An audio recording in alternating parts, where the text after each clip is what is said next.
everyone, this is Anna from IFTA. Welcome to the IFTA FinTech Achievement Award 2019 Post-Award Campus Sharing. This is the CUHK station today. First of all, thank you again to Professor Cheng and also the Chinese University of Hong Kong for supporting our event. And this is actually the second year for IFTA to organize the FinTech Achievement Award, as well as this post-award campus sharing. And we are happy to let you know that the award is a great success this year. We received more than 60 nominations from different sectors of the FinTech industry. And 49 nominations in 21 categories were shortlisted at the end, which is a double of the first year. And today we are very happy to have some of the awardees here, Patrick, Kelvin, Simon, Howard, and Kenny to be with us and share the expertise winning solution to pass the knowledge to the next generation. And welcome all the speakers and also all the participants.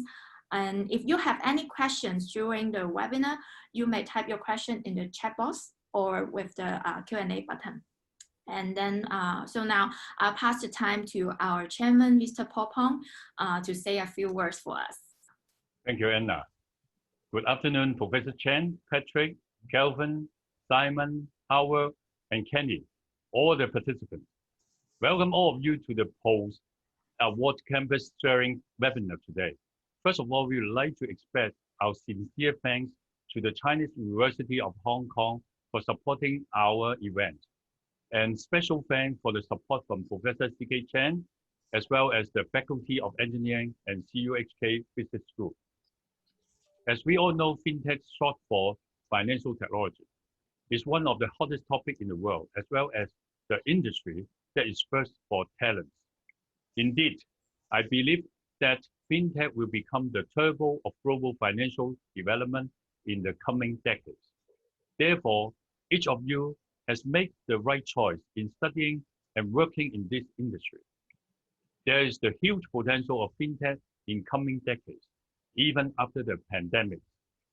FinTech talent development is always the first priority of IFTA.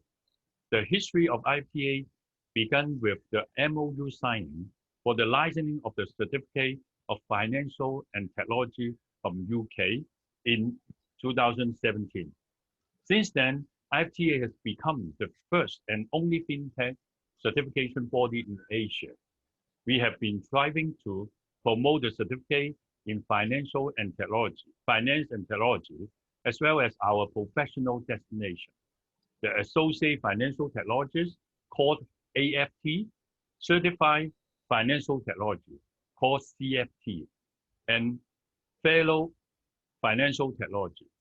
The vision of IFTA is to transform the FinTech community with competence, character, and care, BC we call, by upholding the industry standard with a globally recognized benchmark.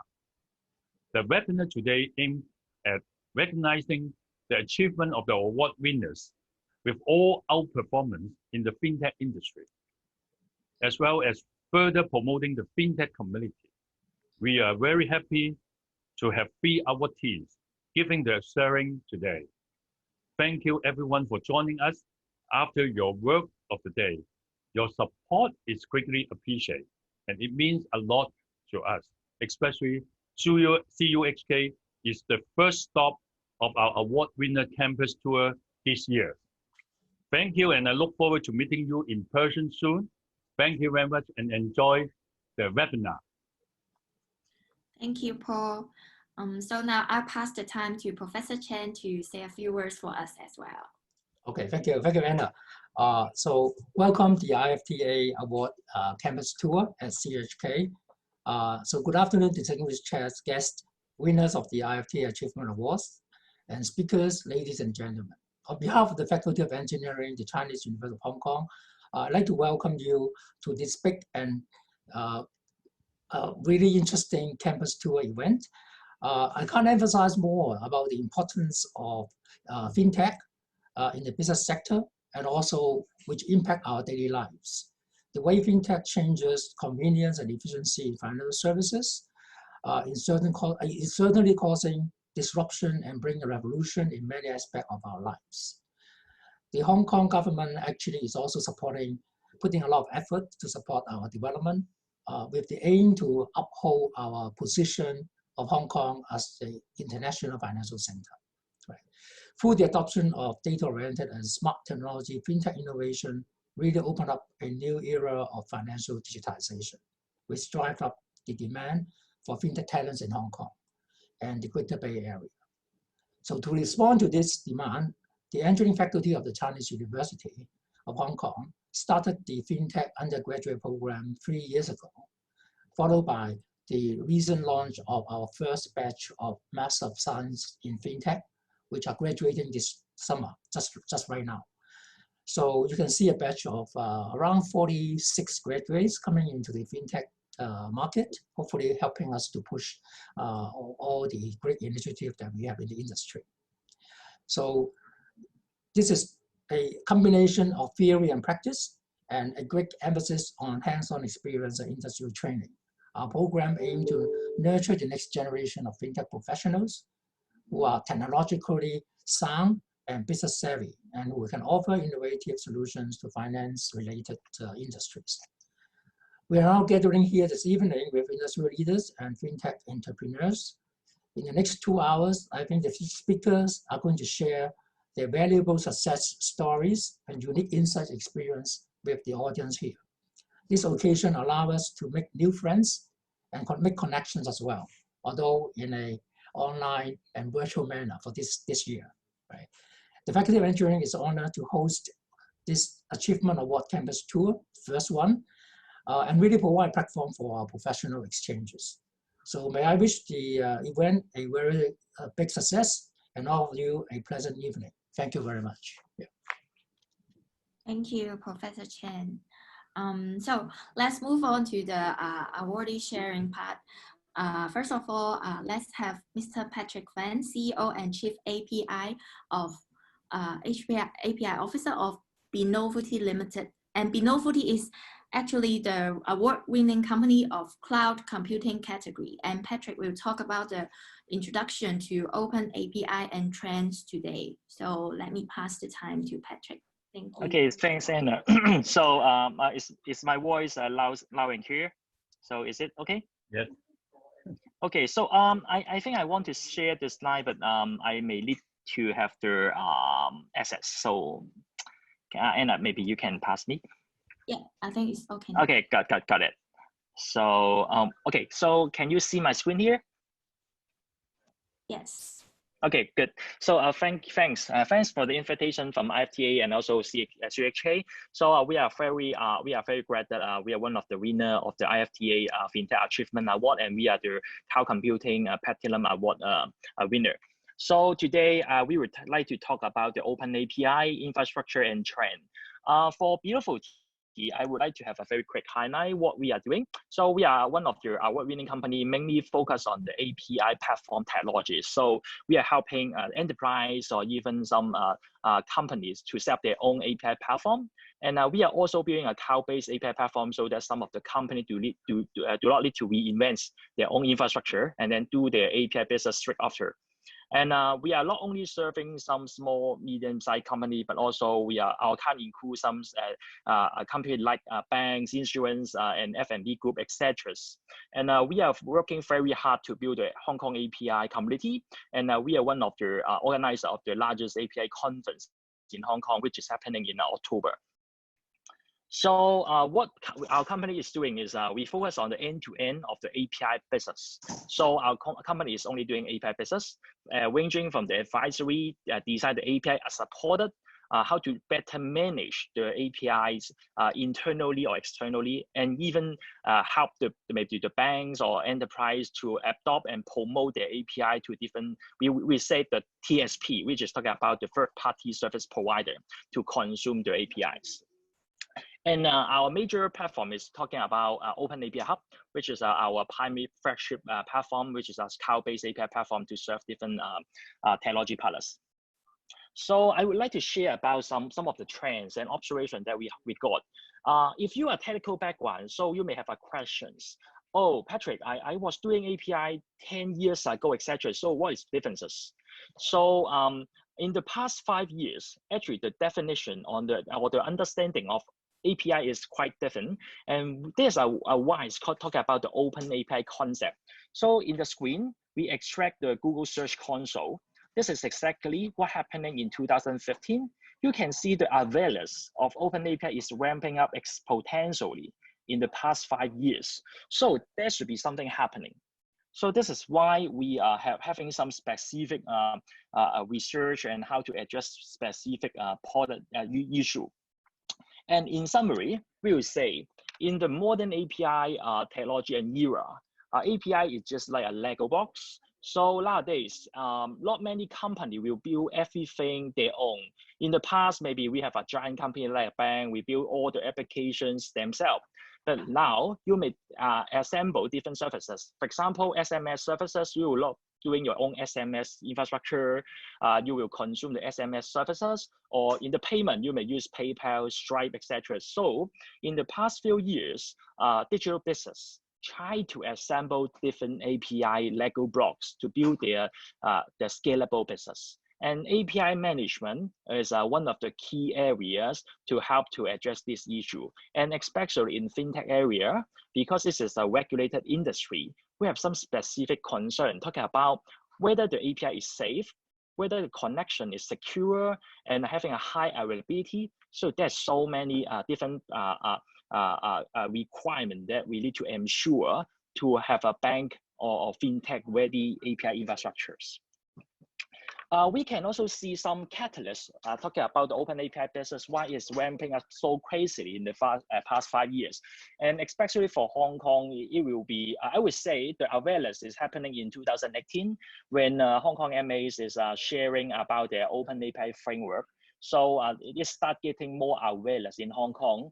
But back to 2015, in Europe, there's actually another initiative called the PST2 that helped to push the open API in the European banks. So this is already happening in some of the area, and Hong Kong, Singapore, and Australia is catching up very quickly.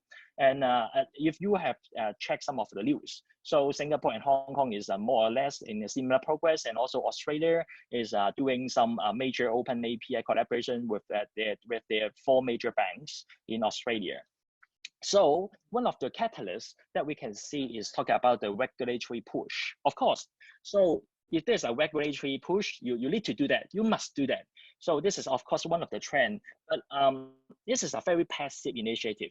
So we can still see there's another 3. For example, in the past few years, you can see instead of talking about some fintech company or FI company, there's something called TechFin company. Just like maybe Google, Apple's, etc. They are technical strong, but they start crossing over with different sector. So we can see that there's increasing potential competition with different companies. So instead of compete with them, there's a trend talking about the age of assistance. So how you can collaborate with them. Open API is one of the main trend to help. And we can also see that in the customer experience side, I would say people's nowadays in the past 5 years is really having a strong focus on the customer experience. I would say nowadays it's very, very difficult or even impossible for one company to build an app or website with the UI that can make everyone happy. Just like the age segment is now maybe 20 to 23 is one segment, and then 23 to 36 is another segment. So it's very difficult for you to build every UI, every user journey on your own. So with Open API, you are not required to build every channel. You can embed your services in different channels and through the partners so that you can penetrate with a better customer experience. And the last point is we feel very strongly in the past 6 months due to the coronavirus situations.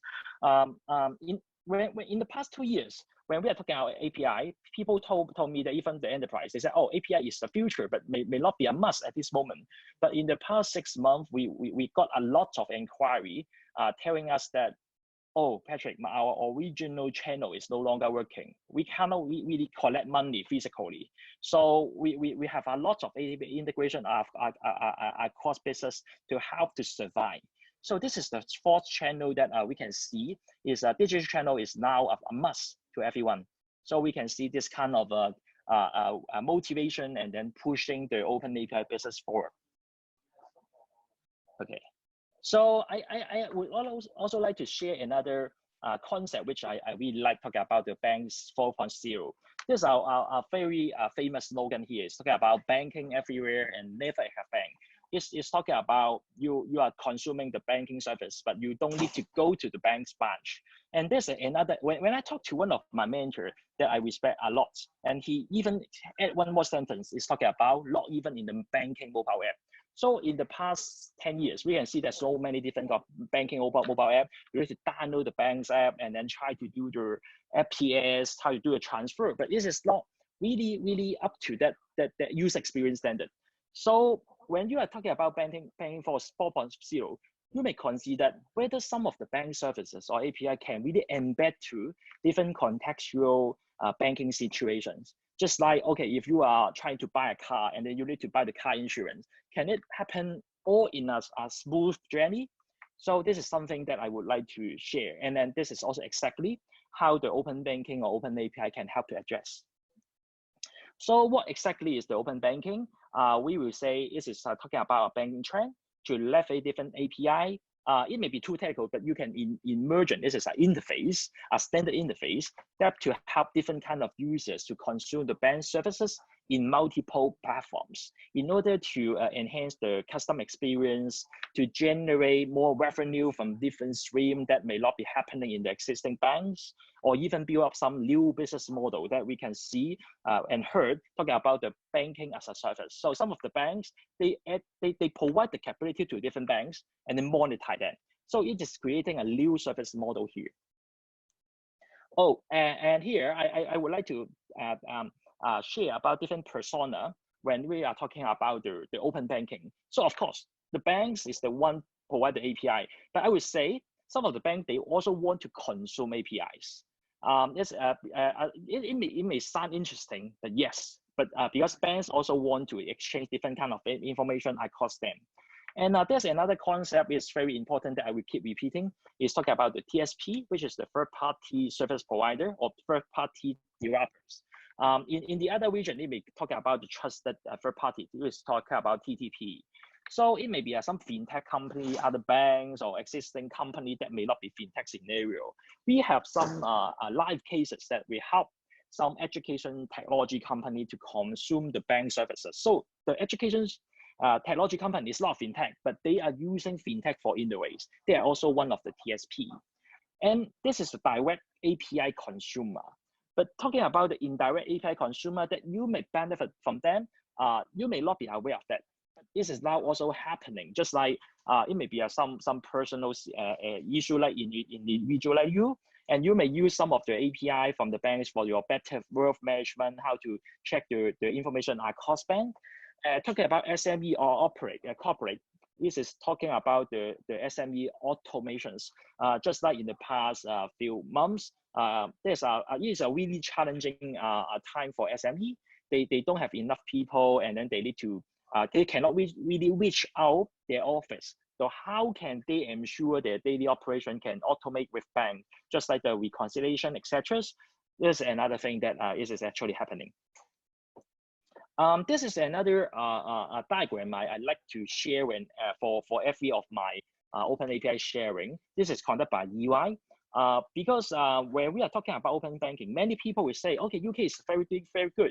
Yeah, they're doing very good in the regulations. But I would like to point out another thing, that open banking is not only for regulations. It's only they burns not that they are here not for regulation, but for the consumer and also for the customer experience.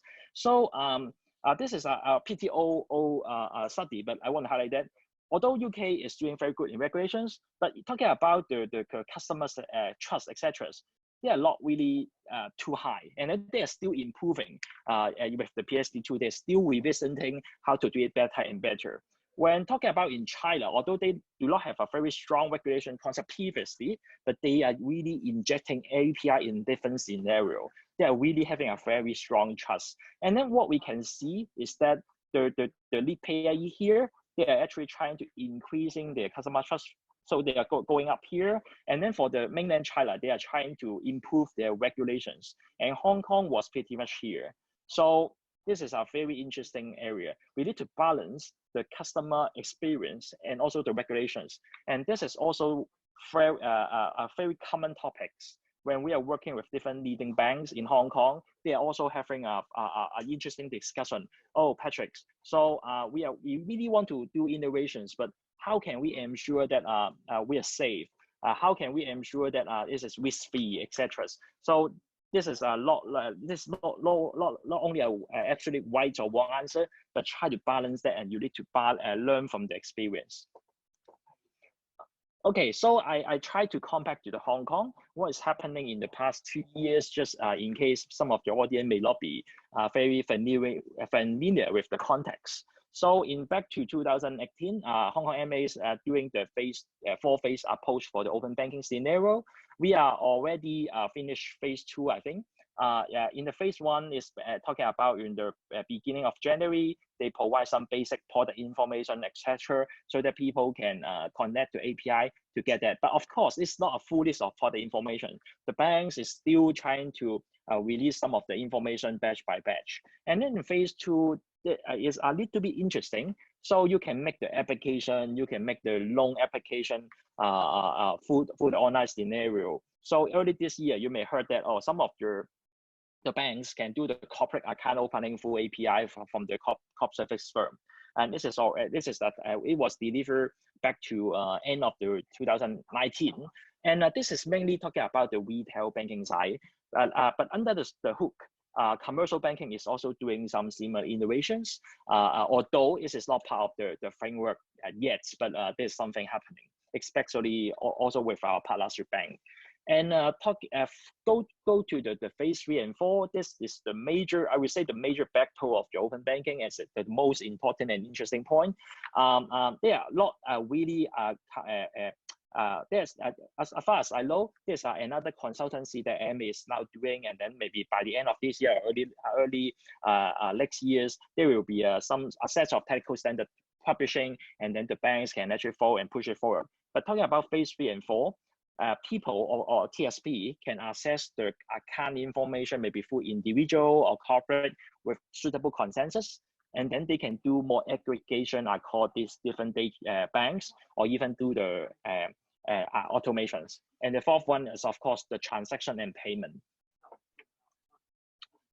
If you are interested in the phase 1 and phase 2 open API, so you can go to the Hong Kong Science Park Data Studio FinTech portal, which is one of the areas that MA is also referred as a single point of references to the open API of the banks. And we are luckily, as beNovelty, we are also one of the technology provider helping Science Park on the Data Studio FinTech portal. So we are really into the context. And for the details of the phase 3 and phase 4, it will be announced later. As said, after the consultancy of the Hong Kong MA open banking milestone. And something I would also like to highlight today is talking about the open banking or open API common baseline. As said, this is very interesting that some of the banks may open up the capability for different people to use that to create their own scenario. It's very interesting, but how can we ensure that this is happening very in a good way, or in a very a way that under governance? So in the last years, Open API Phase 2, Hong Kong MA upon the Hong Kong Association of Banks to release their common baseline, so that it serves as some recommendation to banks. If they are forming some API collaboration, what should they do and what are they expecting? So this is the basic common baseline. Some of the bank is doing much more. One of the, there's 3 major expectations. One, if some TSP is working with banks for collaboration, you need to do a very proper KYB, know your business, on the onboarding checks. And then this is not only the one-time check, but ongoing monitoring of the TSP, whether they are doing what they promise, whether their quality is still up to standard across time. And there should be another contractual relationship with TSP. So it should be some mutually agreement in the areas. And from the common base side, I want to highlight that some of the areas is really quite overlooked to some of the TSP. This is not only talking about purely in the fourth and fifth point, cybersecurity and data protection. This is the basic. But talking about the business, whether your business is in that domain long enough so that you can create the trust to your client. This is one of the things that is likely overlooked. Besides the technical and data protections, how can they ensure that they have a suitable governance, policy, and procedures internally to ensure that the process and data is being processed? And there's another interesting areas is talking about the customer care and business practice. Because if you are doing the open banking API, you are doing something on behalf of the banks. So they need to ensure you have a suitable customer care, how to ensure that you got the suitable support to your TSP. So this is something that a typical staff of fintech company may not be aware, but they need to fulfill that when they're working with bank effectively. And the business continuity is talking about how can you ensure your service will keep sustaining for a reasonable period. Just like that, maybe as a startup, you may have some good news, just like some of the company may do an M&A to buy out your company. But what happened to your existing services? So what is your pain if your company is exit? This is also something very important when you need to work with the bank's open API. And of course, if you need to work with different parties to deliver your services, the outsourcing management is also another key area that you need to fulfill. So there's very complex scenario, and that's why when you are forming the collaboration with bank, it is not only a pure business idea, but the entire support, entire thoughtful process to build a sustainable up to standard business. So this is a combination of these kind of considerations. We are also doing something like, just like I said, there's a common base idea from the banks, but from our experience, some of the common baseline may be very harsh to some early day staff. So how can we encourage some early day staff can talk to the banks and do innovation earlier with the banks? So we are also very glad that we work closely with the Hong Kong Science Park and also Hong Kong Quality Assurance Agency to contribute the Hong Kong QA Startup Scheme, which is focusing mainly on the open banking startup.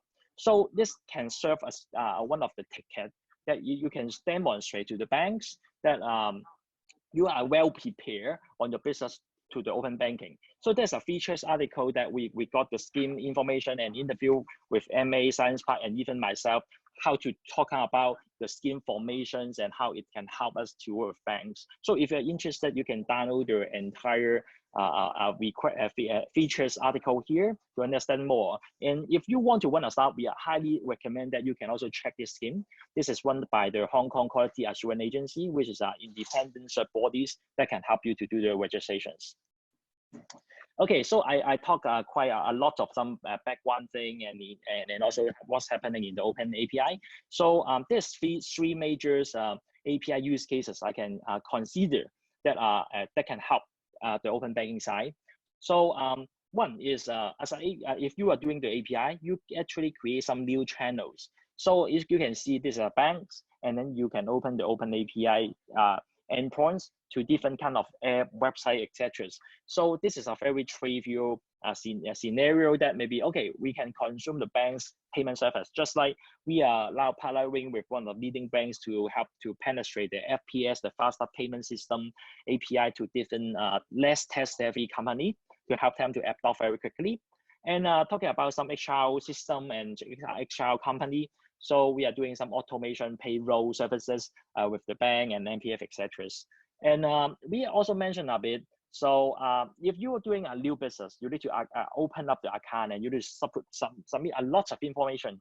So how can we do a more contextual scenario for account opening, etc. And this is, I think the loyalty point is the one that everyone should be very familiar with. Just like if you are going to TV Mall, then you can actually using points to buy some of the goods on the e-commerce platform. So this is our API as a new channel. And another thing that may be more complicated that may happen in the background and behind the scene is the banking as a service API. We are also observing some of the banks, they try to monetize their capability and how to empower other banks or other fintech or other company using their own services. So they are not doing a traditional bank services, but become a platform service provider. So in Europe, there's some company, in some banks, they are not only doing the consumer API, consumer payment services, but they have also provided their own infrastructure, expose the API for other banks to consume them, and then they charge it as a subscription-based model. So this is a very innovative business model that's happening. And we are also discussed with some of the banks is they are having a very strong capability in KYC. So what happened if they can actually expose their KYC operation process to different technology company that require validations? So this is another use cases that this is not like a traditional banking services, but using the open API to provide the capability to different people to enhance their experience, etc. So of course, the last but not least, API is a very good way to be the ecosystem enabler. So we as a beNovelty, fintech is one of our focus sectors in the past years, but we are also working with other sectors, including 6 to 7, F&B, healthcare, education, logistics, etc.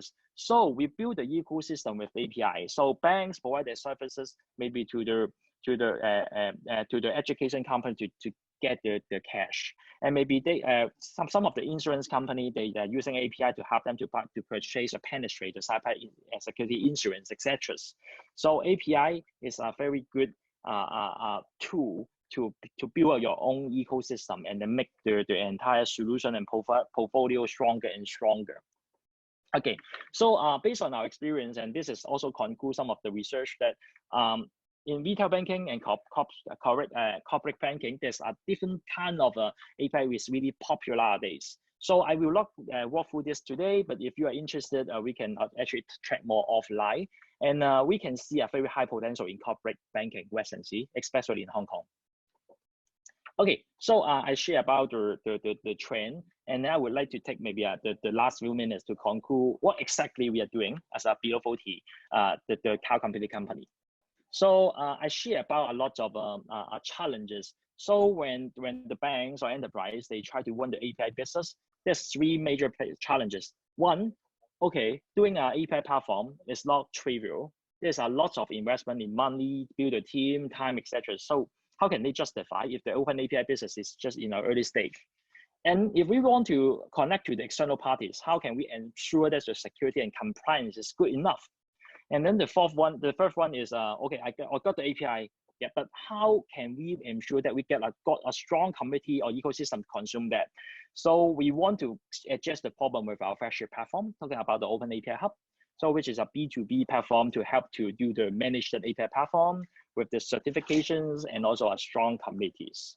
So this is how we are trying to do is as a trust body to connect different API and also different TSP or SaaS platform, so that they do not need to reinvent their wheel. They can subscribe our platform with predefined standard, etc., to improve the time to market.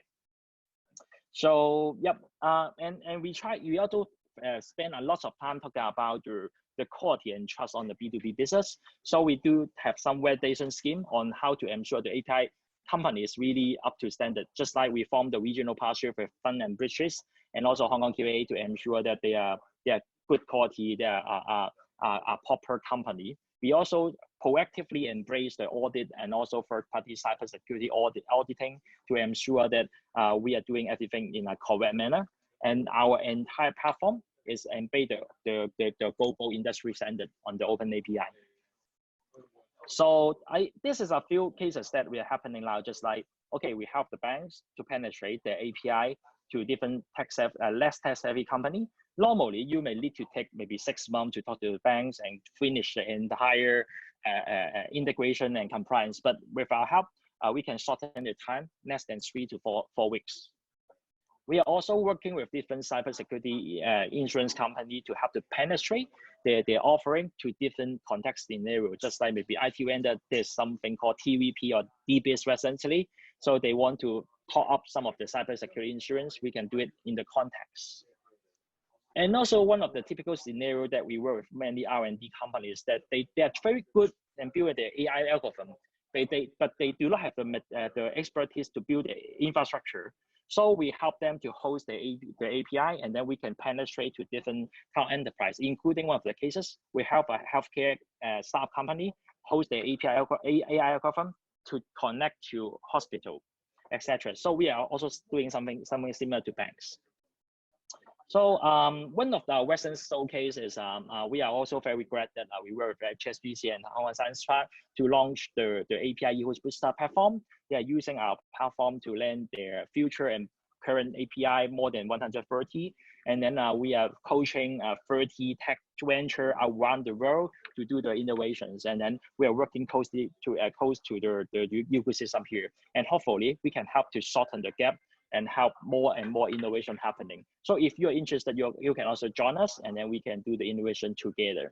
So I think that's all of our quick sharing here. So we are also hiring. So if you are interested to join the Open API Journey, feel free to reach us. Okay, so that's what I want to share today. So thank you. Okay, thank you, Patrick. So if you would like to join beNovelty, please feel free to send your CV to Patrick. So before we move on to Q&A section, we will go on with the sharing session first. So now we'd like to invite the second speaker. He will be Mr. Cheng, founder and CEO of Wizpresso. And Wizpresso is the award-winning company of the big data analytics category. And Kelvin will talk about natural language processing today. So I'll pass the time to Kelvin. Thank you very much, Anna. Just want to check if everyone can see my screen and hear me clearly. Yes. Yes, perfect. So first of all, a big thank you to Patrick for the insightful sharing, and also thank you IFTA for inviting me to this panel and to share what some of the challenges and insights within the NLP space. And for supporting the fintech ecosystem. So my name is Kelvin Cheng. I'm the founder and CEO of Wizpresso. We develop tools for businesses to conduct research, risk management, and business development. And before we delve into what we do, for context, I like to first talk about data and why is NLP so important. So for the past thousands of years, we have recorded information in the form of text, images, in books, documents, and most recently web pages. And a lot of these information, be it text, images, or video, they're available everywhere, such as the internet, and also they're available real time. You probably have heard that most of the information or data that is available out there is created in the past few years. And increasingly businesses have turned to these information for insights. But the process of turning a lot of these unstructured data to a structured format where companies can utilize is still highly manual, and the lead time of doing so is quite big. When we talk about unstructured data, a lot of times you think about, okay, what can I search on the internet? And in fact, what you can search on the internet using Google, Yahoo, or Baidu is just 4% of the internet. 90% of the internet lies within the deep web. And a lot of times these are not directly accessible through search engine.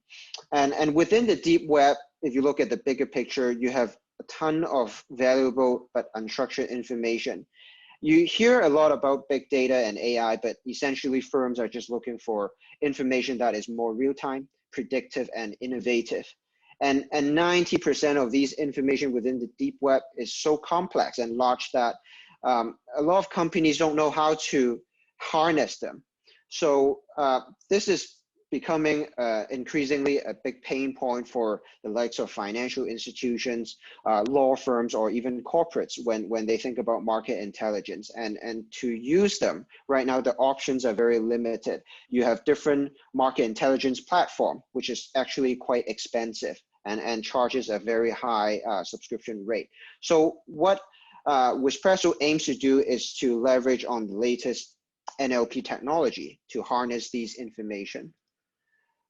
This is a survey done last year on what type of data are financial institutions most commonly using for insights. So for example, hedge funds use a lot of web scrape data.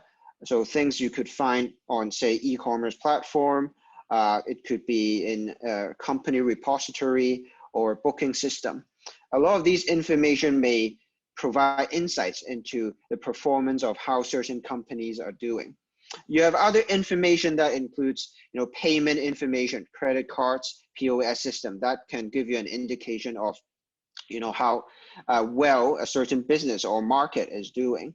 You have social media sentiment that is increasingly being used to predict consumer sentiment or to, detect large volatility in certain markets or market behavior.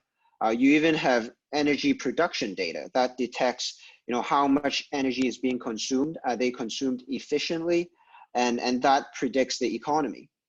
There's satellite imagery, shopping manifests, and it goes on. So a lot of data today that you probably use for your day-to-day can have an investment angle or could be extremely useful for a lot of investors to predict performance. But how can we harness these data? As I mentioned just now, a lot of these data is available in image, video, and mostly in text. And that brings us to natural language processing. So in fact, NLP is actually a part of artificial intelligence, which is a vertical within computer science. So before we delve into different use cases, I'd like to spend a few minutes just to talk about where NLP lies within this space. The easiest way to think about AI is in the context of a human. So broadly speaking, it's a branch of computer science, but the goal of AI is to replicate different functions of a human independently and intelligently. So when you think about speech recognition, human can speak, listen, and communicate in different language. So this is much of the speech recognition AI today is statistically based, so that falls within statistical learning. NLP is similar. Humans can read and write messages, so that falls under statistical learning, and it's about how you can train a machine to read and write and listen by providing a lot of training data, which I'll talk more about later. You have human can see and process what they see, and that is computer vision, basically. And we can also recognize what an image means, and that is image processing. So within the more advanced space, you have robotics that combines a lot of these vertical together. So a robot can see, can process information, and can perform action. You also have within the machine learning space, pattern recognition, and that drives us into deep learning, which I think is the forefront of natural language processing as well as artificial intelligence. And basically neural network and deep learning is mimicking how the human brain works. Basically, it's a network of neurons. We use these neurons to learn things, and we can replicate the structure and function of a human brain by mimicking a lot of these cognitive capability. And within deep learning, on the bottom right of this chart, there are different ways of doing so. So complex things that we think about, if we want to get a network to scan an image, for example, from left to right, top to bottom, that is an example of a concurrent neural network where we can recognize objects at a scene and be able to understand what the object recognition, how the object works.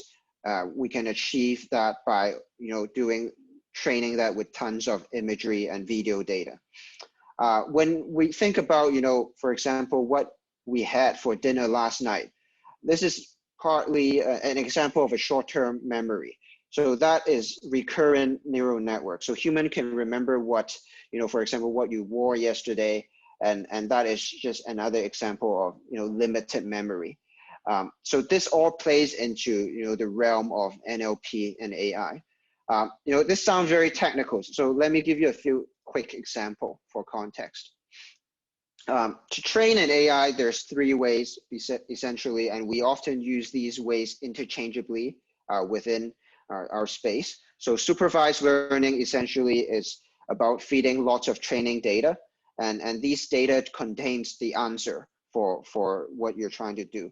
So for example, if you have a lot of data about sales and product activities, you can plot that data to see some kind of pattern. And if the machine can see this pattern as well, it can make prediction based on what it has learned. And while human can analyze and learn from 1 to 3 dimensions, machine can learn from multiple dimensions, so multi-factor learning. And they can make predictions that human potentially can't even come close to. In unsupervised learning, that means if you train a machine with data where you just want the machine to figure it out itself. So it's by looking at patterns and using these data to cluster it together using different statistical techniques. So you can try to cluster, for example, a bunch of shoes by its color, or by the material, or by the type of shoes, the function, etc. And last but not least, we have reinforcement learning, which is the most advanced type, where you provide a reward system to the AI, and it will self-learn by itself in an unstructured environment. So for example, in a gaming situation, you would want the objective to win the game, for the AI to win the game, and you would provide different moves and variables for it to test it out. So this is done through a lot of reiteration and a lot of basically modeling in order to achieve a good reinforcement learning. And basically AI does 2 things, and very simple 2 things alone: classification and prediction. So for example, if you're trying to segment customers based on certain attributes, and if the way these customers are segmented are consistent in the past, a machine can help classify these information and determine whether, for example, if a customer is a high priority customer or a low priority customer. And in terms of prediction, if you're predicting whether a customer will defect to a competitor, you can also use AI to potentially do that. So just bringing in a few quick examples on NLP application. Information extraction is one of the most common tasks performed. And for example, if an image, if you input an image of someone sending you an email invitation, for example, the machine will be able to extract valuable information and structure them into a useful format and store that in your calendar. You may have had this experience with your iPhone, for example. Modern email and calendar programming are capable of doing this already, and there are many applications of this method of extracting valuable insights from, such as transactional documents, annual reports, etc. Machine translation is another very commonly used technique, and it can get very complex, or it can just be a simple word-to-word translation. For example, in the legal space, there's a lot of work that is being done to translate business language, right? How can we preserve business language and the meaning of different legal clauses whilst translating from English to Chinese or English to other languages? So another very common usage of NLP. And this combines both information extraction and sentiment analysis. So this application is very commonly used on external data when analyzing consumer sentiment. For example, we can look at different reviews on e-commerce platform for a particular brand and product. And imagine, if you're interested in swimwear, you would like to analyze the consumer reviews under a wide range of swimwear products. Then what you can do with AI is basically to determine whether these reviews reflect how people feel about the product. And for example, we can even dissect a lot of these reviews into different attributes. So are the reviews talking about the appearance of a product, the function, the appearance, the impression, the price, for example.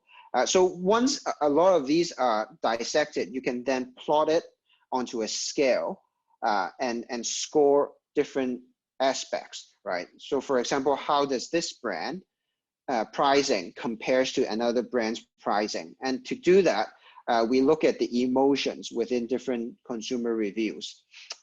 For example, are people complaining about the pricing of certain product lines, or whether the fitting is quite poor for a particular model or size?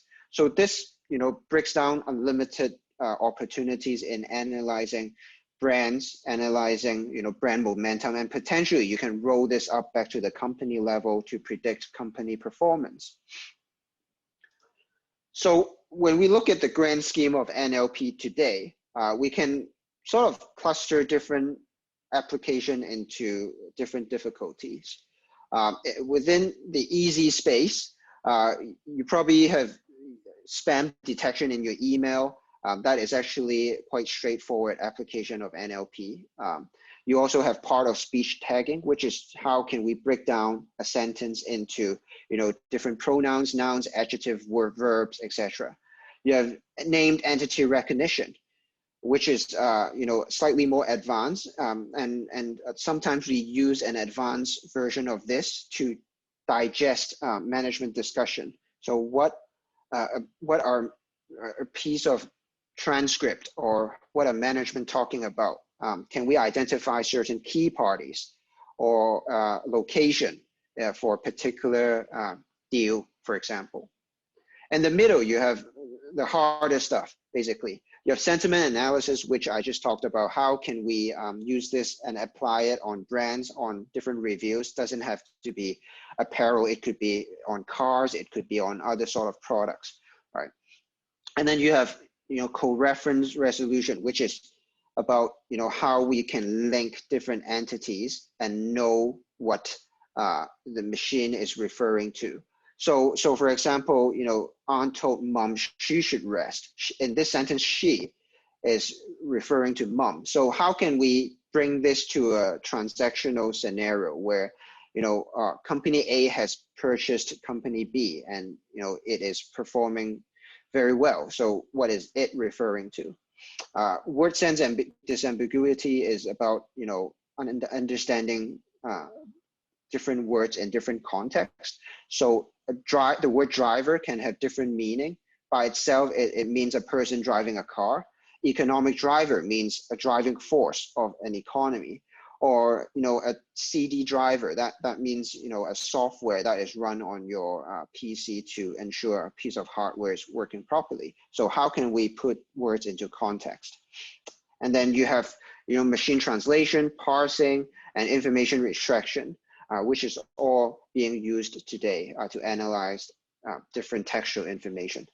And the hard stuff is what we really want to focus on. So, for example, can you ask a machine about a business question? How would drop of oil prices impact companies with high logistical costs? That is a very complex question that even a research analyst may not be able to answer you right away. So a machine would need to understand the context of this question, and what are you looking for? Is it companies, or is it just purely how much the oil prices have dropped? Paraphrase is also quite hard, surprisingly. So how can we change the way words are presented? And summarization, also very common. You may have tried this on Google already. So if you ask a question, it may be able to summarize certain pieces of information from a wide range of text or material. So it's also part of how machine learning can help and analyze textual data. So the challenges of NLP today, there's still quite a lot. For example, in social media, there's a lot of non-standard English. You have slang, you have different emojis that can corrupt the way machine learning would work properly when we train the AI. You have segmentation issues. How do we know a set of words is actually one entity, right? United States, for example, is one word. We know that because we have the world knowledge, but in a machine wouldn't be able to comprehend that sometimes. You have idioms, that means, things that mean something else other than, what it literally means. So black swan actually describes an unusual event rather than literally a swan that is black. And then you have, new words that appear on a yearly basis. So how can machine understand these new words? So basically, we need knowledge about language in order to make NLP work. We need knowledge about the world. And we need a way to combine a lot of these knowledge from different sources to interpret information using different probabilistic models. So let's take it to the extreme. How can this be applied to fintech? I'll give you an example of how, for example, music data can be used to predict the economy. So in the past, a lot of economists, a lot of central banks, manufacturers even, and banks use consumer sentiment to understand how an economy is doing. And in the past, consumer sentiment is collected and surveyed using very manual process. So for example, they very commonly use Michigan Consumer Index, send out phone interviews on a monthly basis to understand how people are feeling about the economy. You have the CCI, where different households are surveyed with questionnaires, and basically people are asked again, how would you spend your money in the next few months? How do you feel about the economic conditions? Are you confident in being employed for the next few months, etc. And a lot of times these are manually collected. It's not very sustainable. It's very expensive to do. So basically, there's a lot of research on using different textual data to replace this. So in the past, we have people who tried breaking down different songs and just monitoring the hottest 100 songs over the years and see if that correlate with the economy. So in the beginning, there wasn't much luck. Basically, the correlation only happens when there is a very hard time in the economy, so when there's a recession, and that correlates with the frequency of words. This is not AI at all. And then we have in 2012 a research that is built on looking at the standard deviation of different words or different songs in terms of the beat, and how does that compare to the S&P 500. And in fact, they found some sort of correlation with the variation between beats and the economy. So during happy times, so when market is not very volatile, individuals would actually be willing to listen to songs with a higher cognitive cost. So for example, rock music, right? And during difficult times when the markets are highly volatile, people would tend to listen to calmer music, slower paced music. But then we take it to the next stage, which is using NLP. So most recently, Spotify has an API where we're able to extract song lyrics and apply machine learning to understand what songs, what sort of genre, or how can we classify different songs by its attributes. So for example, songs are categorized by energy, danceability, loudness, valence, etc. And basically the researchers sorted into 8 emotions, and the software counts the number of times these emotions are cued into the lyrics. So using mood as an indicator of sentiment, we then looked at the top 100 songs again, that is most commonly listened to on a weekly basis using Spotify's developers API. And basically, when we plot these emotions against the S&P and against the NASDAQ, we can see that the most popular song that happens before the financial crisis is actually happier.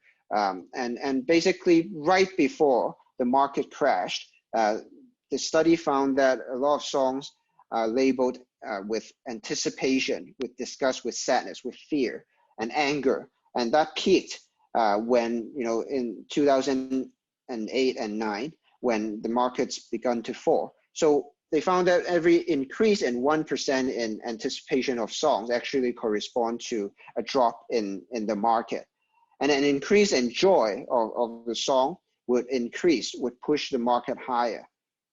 So these findings, again, is quite interesting to show, how NLP has progressed so far and is being used in the financial space.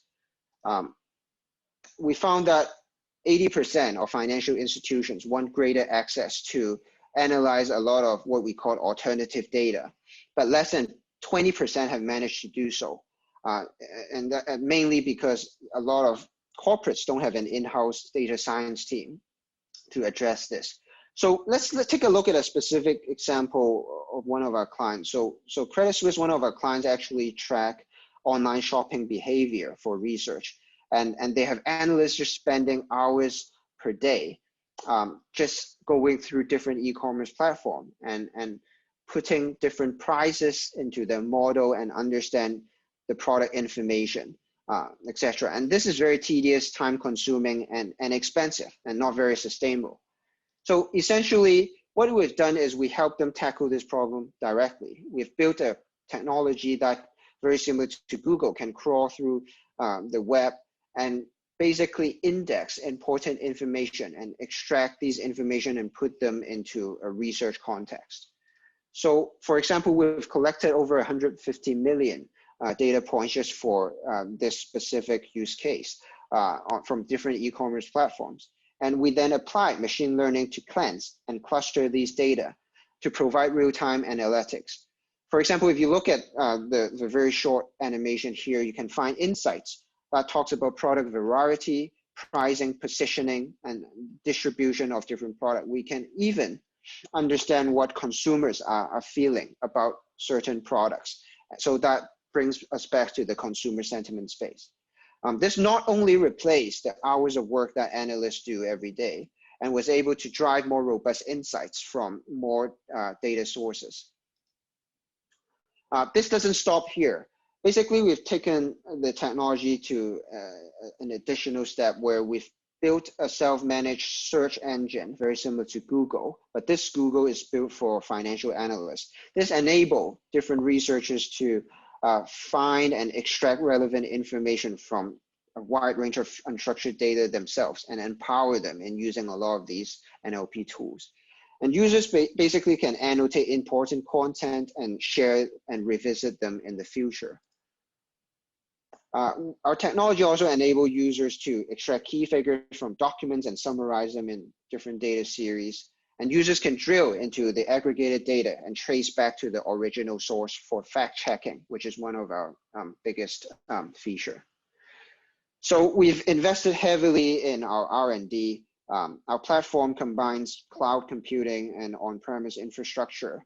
For example, our clients can deploy our platform on their own servers and integrate their offline documents with the online external market intelligence that we provide from the deep web. And we then utilize machine learning to recognize a lot of these textual patterns and extract insights from a wide range of documents, such as regulatory filings, company announcements, and presentations. And all of our technology is developed in-house and can be scaled to organize unstructured data from different data sources. And our extensive R&D has created a comprehensive set of tools to help professionals search, annotate, and extract key information. This further enables our users to predict and summarize and monitor companies and market performance. And most importantly, we have built a collaborative workspace where users can work on documents together and share insights easily. All of our data end-to-end is collected and processed automatically. And to date, our coverage is already very robust. But these numbers grow quickly and we're only at our initial stage. In the long run, we aim to not only provide the relevant insights externally, but we want to focus on recommending the right insights, the user-specific information that can help professionals in finding what they want to find from both external and internal documents. And our vision is really to become your personal data analyst, your digital data analyst. Our strength lies within the cognitive model, and that enables us to extract data in a scalable way. And by learning what users search and extract, we can tailor the most relevant information and make different adjustments for you. This doesn't stop here. We recognize we're only at the very beginning of our journey, and our vision is again to become a digital assistant and to provide a comprehensive set of research tools to help different professionals, legal, financial professionals, in analyzing different data and generating new documents, for example. We have a wide range of use cases today. So using NLP, we're able to help equity research analysts, investment managers, or even hedge fund managers to generate new investment ideas and evaluate companies. Essentially, this includes the examples I just shared, looking at different deep web data, but also, how can we find a needle in a haystack, basically using different keywords and be able to find relationships that are related to the topic you're looking for. But this brings us further to the risk management space as well. So we have a lot of corporate lawyers who actually use our business application to find precedent examples for, say, for example, for a deal, for an IPO. So when you're trying to conduct a company listing, for example, or you're trying to raise money on the stock market, lawyers actually have to look for previous deals to find comparables and to see if there are any clauses that should be transferable to the deal that they're working on. So this is where NLP can help them find similar clauses and similar terms and deals very quickly. We also have IBD analysts, or people who help companies to also raise money to compare terms, to find sector benchmarks, and also to verify an IPO materials. So in fact, right now we're actually helping lawyers to verify information within prospectus. So as some of you may know, within a listing document, there may be facts and there may be statements of opinions. And what we are doing is basically using NLP and AI to help analyze and digest whether each sentence is an opinion or a statement.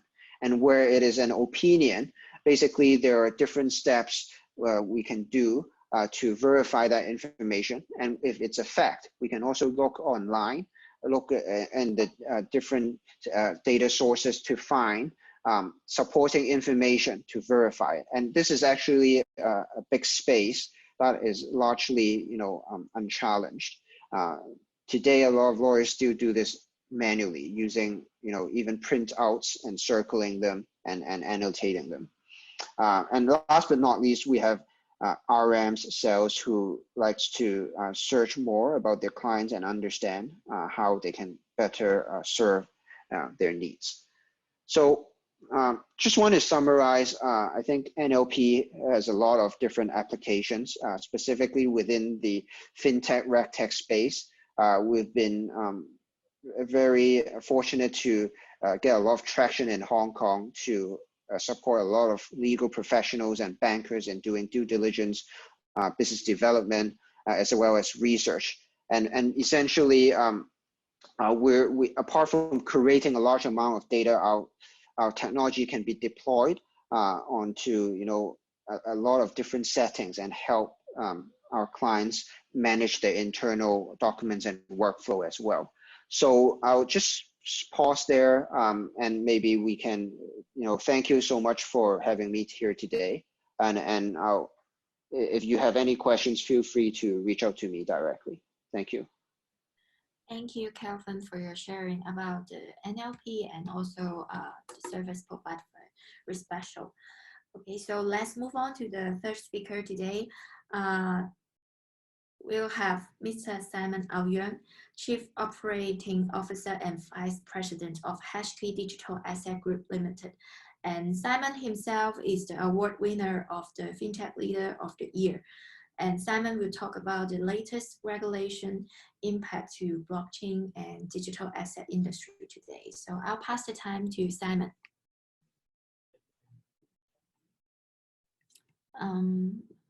I think you are mute. No? We can't hear that.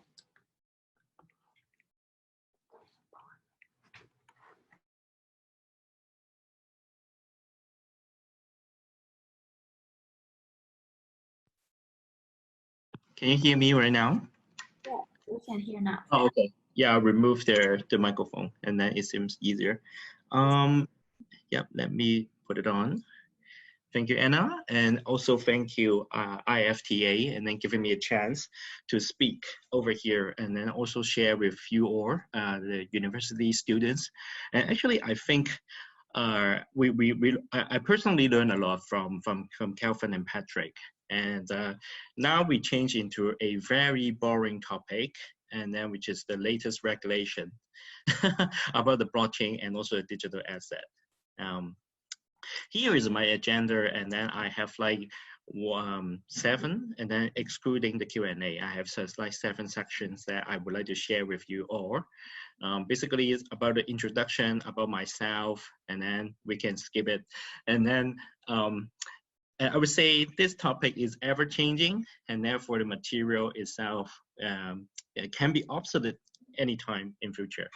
And also this one is come from a regulatory background and not technical at all.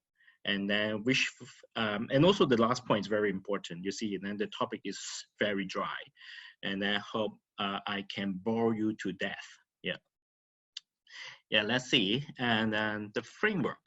Yeah, because you see the latest blockchain development, regulation, and then all this, wow, is super broad, very general. And then therefore, I would like to break it down into blockchain and also digital asset first. And then for blockchain itself, and then we can talk about, okay, 3 main areas, 3 main geographical areas. One is the US, China, and also Hong Kong. For digital asset, we can talk a little bit more, and then therefore you can see that, and then I classify them into different countries like US, UK, Switzerland, China, Japan, South Korea, Hong Kong, Singapore, and also Malta. Yeah. Okay, before we jump into that, and then people may be disappointed because I'm not going to talk about or maybe selling you the Bitcoin or the Ethereum. But before that, and then let's talk about the terminology and also the classification. Yeah, because people usually think that, okay, blockchain is equal to Bitcoin, Bitcoin equals to blockchain, which the concept is totally wrong. As you know, from this diagram, it's like the bigger circle, we call the DLT, the distributed ledger technology, which can be include many sorts of things, and blockchain is just one type of the DLT, and also the Bitcoin is just one application of the blockchain. Yeah, hopefully after this section, and then students and then you guys can have a bigger or maybe clear picture about the blockchain and also the Bitcoin. Okay, how does it call? And then because different jurisdiction or different people will have different naming or terminology. Some people call it like digital asset. I mean, even from the government perspective, and then some even call it like virtual asset, like in Hong Kong, from the SFC, and then they call it like the virtual asset. In Germany, UK, they call it like crypto asset, and then Australia, you see the digital currency. To me, and then you can say, you can play along, and then with this different combination, you see sometimes cryptocurrency, crypto asset, different definition or terminology. Now we can grab it like this thing, and then a quite fancy diagram about the terminology. Okay, after the terminology, and then we talk about the usage, I mean the digital asset. Mainly, we can classify like 3. One is for the payment, and then the second one is utility. Utility like granting you the access to a digital platform or can grant you like a service. Security, this security, it means like the investment instrument, like what we buy the HSBC shares or JP Morgan shares, those kind of share. I mean the security itself. And then the fourth one is actually a hybrid. Hybrid means, okay, it can be like 50% utility and then 50% security or different combination. You see that actually in different jurisdiction, this one I copy from Switzerland's regulators, and then you can see that, oh, there are so many different classification. If we want to deep dive into different functions, that means can be very complex. Okay, the fourth one, the key concepts. Actually, this if it is a in-class section, then I will just ask some of you students and then to come up and give me a answer or a wild guess. How many types of crypto, virtual, digital tokens created and issued so far? Yeah, probably you don't know. And then now we cannot play this game. And actually is around, by now is 8,684, something like that, before I come and then do a research. Actually, people will say that, is it Bitcoin a invention or very something new? Actually, it is not, because if we go coming back to our history, and then Bitcoin, the concept of Bitcoin or distributed ledger come from, well, you see the time is like 500 AD, and then we can trace it back to a island, small island in the Pacific. And then it's called the Yap Island. The people will, okay, the asset of each people will carve it in the stone. And then when they do the transaction, for example, Simon pass a coin to Anna, and then, okay, the other villages, and then have to make their record and then to chip it on the stone, say that, okay, Simon no longer have one coin. And then that stone has to be passed to Anna. And then the idea is there, but logistically or in reality, you can think that is very clumsy. Okay, for the token, and then, okay, the digital asset, and then they have many ways to be created. And then one is to be called the pre-mining. That means, okay, before we issue them, and then actually they are all mined, and then afterwards no longer have anything outstanding. Then in the whole market, for example, if I mined 100 coins, and then the whole market can only have 100, and then that's all. Only the people can trade it in the secondary market record. But the second type is we call like the continuous mining, which means, okay, the coin can be created continuously, and then therefore, I mean, it can have like the 101, 102, and then by the time it have more and more.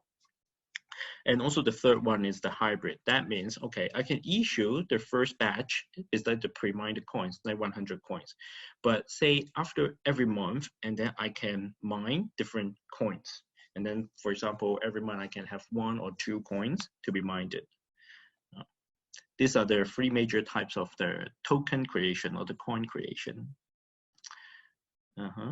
And then you can see that this is a table that I facilitate you guided. We call like the primary market. And then you see that, okay, there's a buzzword called the ICO, the initial coin offering. Actually is the second type of it. And then therefore, we are very familiar with the mining, like the Bitcoin. I get a Bitcoin, mined it. And then that would be the third one. Some digital asset which is not really mined, you can see like Stellar, Lumen, we call it like the airdrop. And also we have something called fork, which is a little bit complicated, but this diagram just gives you some basic understanding. There are different types of the token distribution or in the primary market. Okay, in the secondary market, how we do the transfer, probably you all knew that, okay, you can buy it from the exchange, and then there are different types of exchange. Especially you look into the Coinbase, for example. And then because in US it's kind of like famous, and then actually we will talk about this company later. The ability to transfer, and then you can see that we have like unrestricted and also restricted, something we can classify them as on-chain and also off-chain. I may not go through all of them one by one because it will consume lots of time, and then I just give you a flavor. There are different types of way in to distribute even in the secondary market. And also the major types of activity, you can see that. And then some people use the digital asset simply for the payment. You see that some use them as the cross-border payment and also paying the bill. But some are even using that as the investment, like the Bitcoin ETF, something like that. Later on, I will use the table. As you can see, the keys down there. And then some are traditional activity types, which means in the traditional like securities and banking market, we do have the same thing. That means nothing special for you. But however, if you look into the yellow bracket over there, and then it means that it's a new activities, which means it's kind of unique in this crypto space. And then the green one, and then which means there's a mixed, you can understand it as a combination of traditional and also new. Because in this table, you can see that the token creation, distribution, and related, and then this one is a kind of like mixed of a traditional segment and also with the digital world. The yellow one, and then you see that the non-custodian wallet services like the BitGo, because in the traditional world, like you have some safe box and then you can put it in the bank. And then, but in this digital world, and then if you want to put your digital asset in a safe way, and also you don't want to keep it by yourself, you can put it into a digital custodian. And then therefore it's something new. And then BitGo is just one of the example. And also we have something like the or we call the decentralized exchange, we call that DEX, which means, okay, apart from you go to the trading asset, digital asset trading platform itself, actually your computer or yourself can be the exchange itself. Yeah, kind of like a revolutionary thinking or the usage of it. Mining, and then I think this is not strange for you guys, and then you can take a look. And also something related about this digital spaces. Okay, for the normal banks, and then we have like the KYC, AML, CFT. CFT stand for the counter-terrorist financing. Apart from this one, we also talk about the KYT, know your transaction, in this space. And then because from the regulators' point of view, they also want to know where your Bitcoin come from and also where it will be sent to. Therefore, and then you have something like at the bottom of it, like the blockchain analysis. There are a couple of companies, and then they are doing well in this area, like chain analysis, CipherTrace, Elliptic, and then this kind of companies. And then what they are Fontaine is that they can trace back your Bitcoin, and then even to the Genesis block. That means the origin of it. And the fifth one, and then it's about the regulatory landscape. Let's talk about the blockchain, the easier one first. Okay, this diagram is about dragon and also fighting against the eagle, and also the dragon have the pearl. It's kind of like symbolic. That means in this blockchain area, and then we look into the US and also China and also Hong Kong. In the US world, and then and also in the blockchain area, no relevant rules, regulation, guidelines in this area, because people say that there is different ideology, different mindset, because they think that maybe the American, they think that blockchain technology is an expression of liberalism, and it also provides mankind with both freedom and self-sufficiency. That means, okay, you have all the freedom to do the technology thing in the US. And definitely you may disagree with this, but just like, I think it just opened up for you guys to think about this. In China is a bit different, and then since like 2016, and then our Chinese government has issued different guideline or white paper to guide this area through. And then I don't go into details of each paper and then what they would talk about.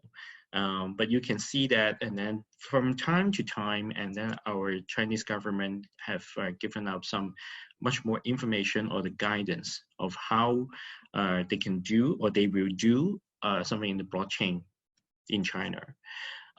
Even you can see that the second bullet point, and on 30th of March 2019, and then they have announced the first batch of the blockchain information service filing number, and then it's kind of like an having an indication. Okay, in China we have like 197 blockchain projects, and then kind of like fostering in this area. And yeah, it's all come from the officials. The most important one that we have to note is come from our President Xi, and then because it's like a groundbreaking thing, and then because when we know about this, because he recognized the status of blockchain in China, and then he classified blockchain technology is a very important role in also this technological innovation and industrial transformation. This is also the recognized committee in China. Therefore, because from the outsider's point of view, is okay, how they want to know which one is which. And then because every company in China, I would say many companies in China, they claim, okay, they are the official one, they're government backed. How can you check it? And then probably you have to go to this website. And then this is the official one. And also they have some, we can like official member, yeah, and then the committee member playing along, and then you can see some familiar names from there. You can see like N Financial, WeBank, Wanxiang, and then Ping An, and also like Zhong'an, and then these are the more familiar name for even the Hong Kong people. The other two like Anli and also Yijian, and then these are some I would say different company. They are not majoring in the technology business. Okay, for Hong Kong, and then we have two white papers, and then probably you know, and then they were issued by the HKMA in different years. One in 2016, the other one is from the 2017. And afterwards, and then it seems like we do not have any official guidance from the HKMA or even from the SFC in relation to the blockchain area or the DLT. Kind of finished it for the blockchain regulatory landscape. Very easy, right? Let's talk about the digital asset one. It's about the regulatory landscape. From a more high level point of view, we have like the supranational and intergovernmental level. And then we have different organizations that I put the icon over there. You can see that like EBA, ESMA, and also the FATF, we call the Financial Action Task Force. And this one is like a bird eye over, or we call the aerial overview of this and then crypto regulation by different countries. And then I just handpick some of them, and then we will deep dive into that. As I said, and then these are the 9 countries that we talk about. It seems very boring that we talk about those, and then therefore try to make it interesting. And then you can imagine, I would treat them like a restaurant, and then I would have some star or the rating about how they regulate in this crypto area. Definitely the executive chef, and then is the regulator in different countries, and then the cooking utensil will be how they regulate it, and then what are the rules regulation they would like to regulate in this crypto space, and then the cooking method, and also similar. What are the significant or the iconic companies over there? and also the signature dish, and then what is special about it. Okay, start with the US. Is you see that, okay, what is the risk appetite or the regulatory attitude of the USA? I consider them as the prudent, and then not really aggressive or progressive, and also not really conservative, somewhere in between. You see that there are many regulators in the US, and then because as you know, and then in US, different states, they have different requirements. And also up there, and then like they have like 52 states. And also up there, they have like a federal government. Now the securities law, and then is governed by the SEC, the Securities and Exchange Commission. And then the AML law is governed by another organization. And also different regulations apply. Therefore, it significantly enhances the complexity if you want to operate a digital asset trading platform in the US, like Coinbase. Definitely, and then some companies or some exchanges want to avoid this because it's too troublesome, too clumsy, and then if you want to comply with all the regulations. Here are the relevant rules. Just give you a flavor about how many of them. Some of them are newly introduced. And then, for example, the bottom two, the Virtual Currency Consumer Protection Act, and also the Virtual Currency Market and Regulatory Competitiveness Act. The other four are borrowed from the traditional world. The mechanism, I would say, the US one is much more advanced because similar to many other innovations, and then the US has much more entrepreneurship minded people, and then therefore they're more likely to come up with some innovative idea. But different regulators, they classify or they treat a digital asset into different form. You can see that the IRS, the tax department, I would consider as the tax department, like the IRD in Hong Kong, they consider them as the property, therefore they are taxable. But however, from other regulators like the CFTC, they consider the cryptocurrency other commodities. The SEC itself, they consider the cryptocurrencies are the securities. But however, in order to classify them as the security, they must need to pass the Howey test. And then the Howey test, and then it's borrowed from a very old case.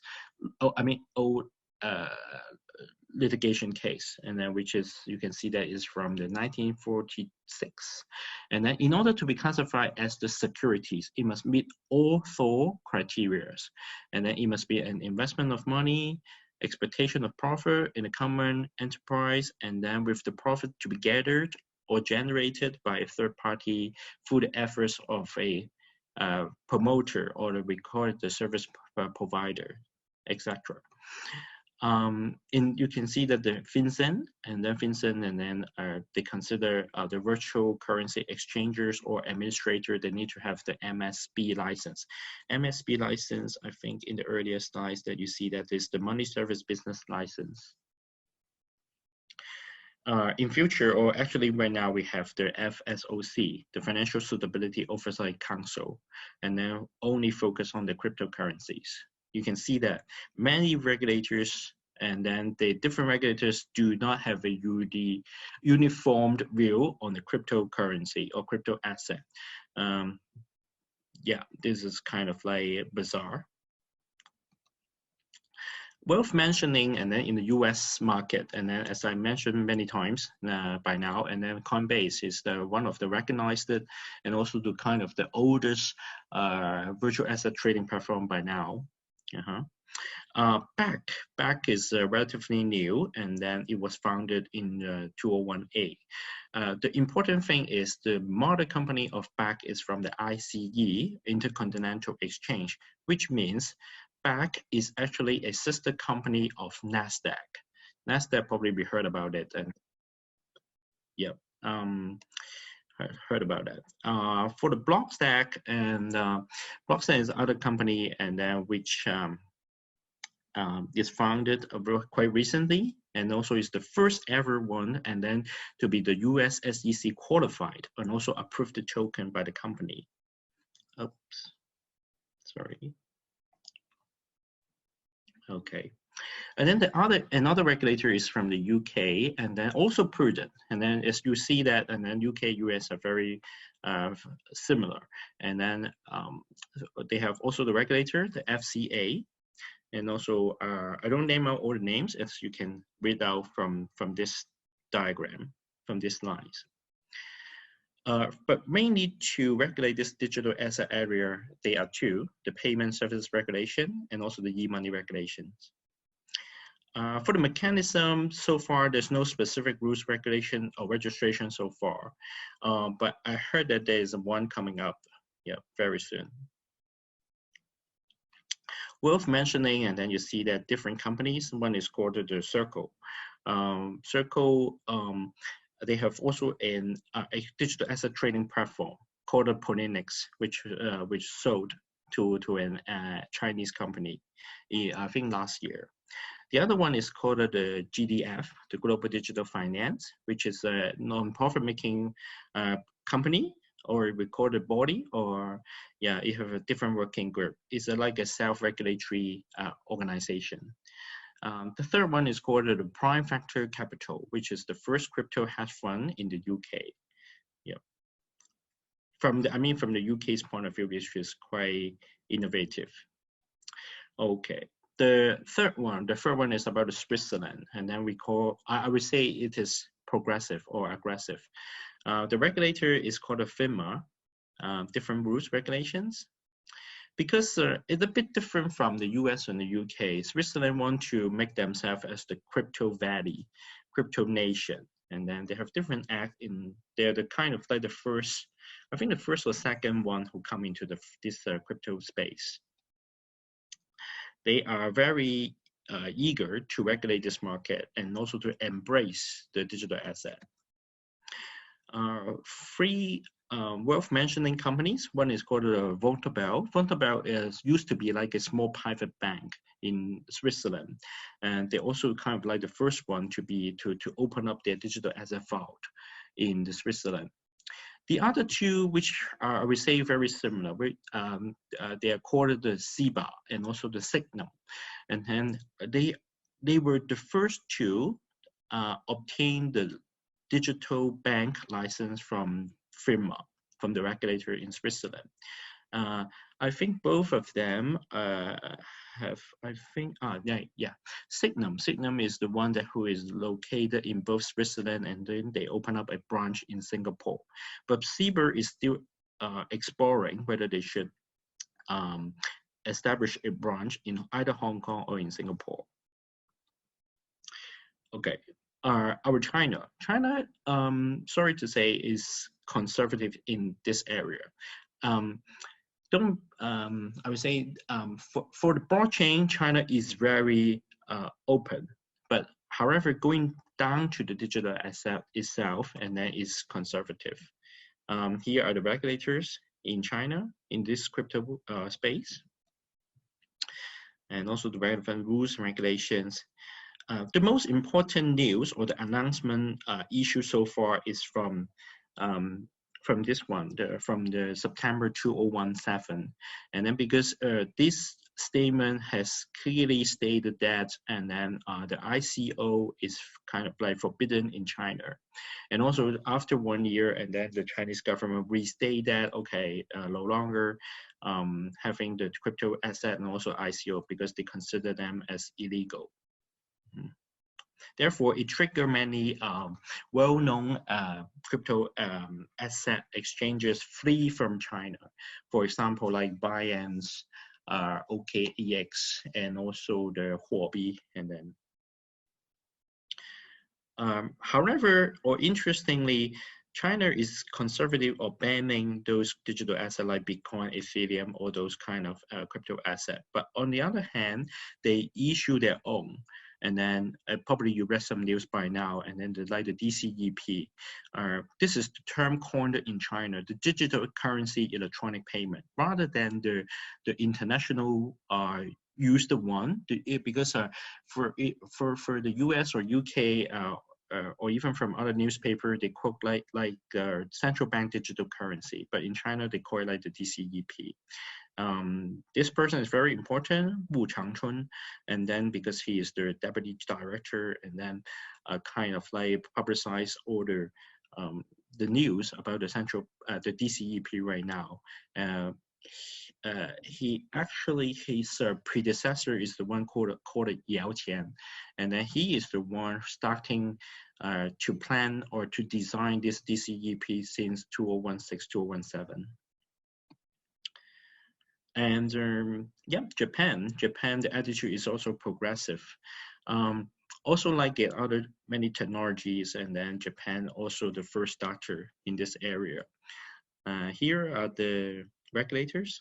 The major regulator is the FSA, the Financial Services Agency, and then this the underneath is called the JVCEA, and then this is a self-regulatory body. Yeah. These are the regulations, and then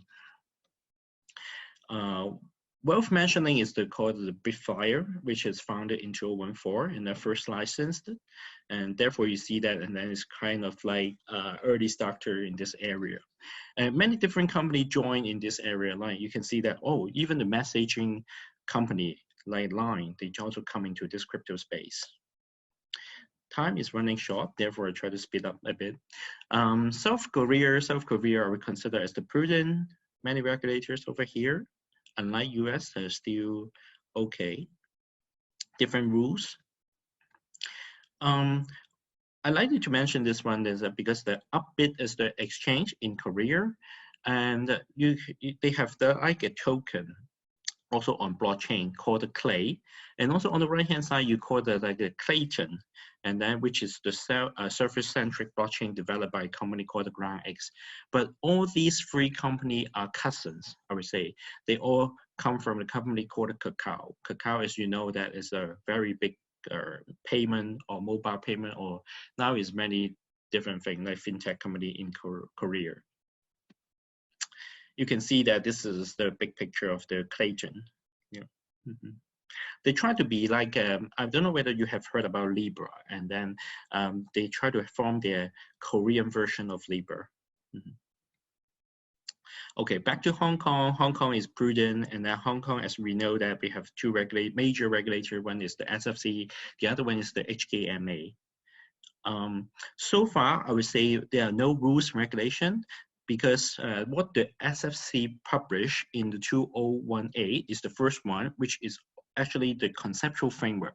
Conceptual framework is something come out from your brain, and then like concept. The second one is come from last year, which also is a position paper, and then which is not really a rules regulations. And then here, and then they focus on two aspects of two areas of things. One is about the asset management. We call it the type 9 business. The other one is really something new, you can say, but if they really grant the license, it will fall under the type 1 and also the type 7. Type 1 is the dealing in securities. Type 7 is the provision of the automated trading services business. Yep. Yep, here you go. In order to be licensed with the SFC, and then you can see that, okay, likely you have to be the PI. And but for the licensing company, in order to do this, and then they have to ask for the permission. However, if you have the investment in the crypto asset less than 10% of your, some people would say like the AUM, the asset under management, or we call it like the gross asset value, less than 10, you don't need to be licensed. Mm-hmm. This will be the basic one, unless you're very interested, but probably if you're interested, and then we can do it in the Q&A section. Mm-hmm. Yep. And then in the position paper, as I mentioned, and then if you want to be licensed as the digital asset trading platform, you have to fulfill different terms and conditions. We call it like the different criteria. Mm-hmm. Here are some news of the SFC. If I want to summarize them, I would say, okay, no ICO. Yeah, in short. Here is the situation in Hong Kong. I would say the atmosphere in Hong Kong for the digital asset is not popular. People will use how many crypto ATM in Hong Kong as the indication or the benchmark. You see that in actually maybe 2 years ago, we have like 7 crypto ATM in different areas in Hong Kong. But when compared globally, and then we just occupy like 0.3% of the world. MAS, our competitor, you can say the Singapore government, only single regulator, easy, different rules. And wealth mentioning is the right-hand side one, probably the cap bridge. Cap bridge is the first one, and then to be considered as the first one approved by the MAS to operate, can trade the digital asset under the RMO license. The last one is the Malta. Malta is a small island, but is also among the other Switzerland and also Japan. They are the first comers into the area. They want to build this small island into the crypto island. Therefore, you see that many rules, regulation, kind of advanced. They even publicize, and then the companies that can, they are eligible, legitimate to regulate the digital asset for different people from their website. Regulatory challenge, and then the coming one will be this 3 majorly, and then because the activity we have different things, and then the developments can be quite a wide haze. In future, we hope that our regulators can have a clear guidance or regulations, but so far we don't. And also, when people think about the cryptocurrency, they think about the different risks like fraud risk, AML risk, and also the technology risk. Technology, especially for being hacked by the hackers. Yeah, so far this my sharing. Yeah, if you have a question, you can ask me in the Q&A. Okay, thank you, Simon, for sharing about the blockchain as well as the virtual asset. So we move on to the last sharing. The 4th and 5th speakers will be Mr. Howard Wong and also Mr. Kenny Wong. They are the head of RegTech Advisory and head of RegTech Solutions of Syntron Information Hong Kong Limited, respectively. So HK is the award-winning company of digital banking and blockchain-based transformation categories. And Howard and Kenny will talk about the importance of the identity of today's financial world. So I'll pass the time today. Okay, I'm Kenny. I will show my screen first.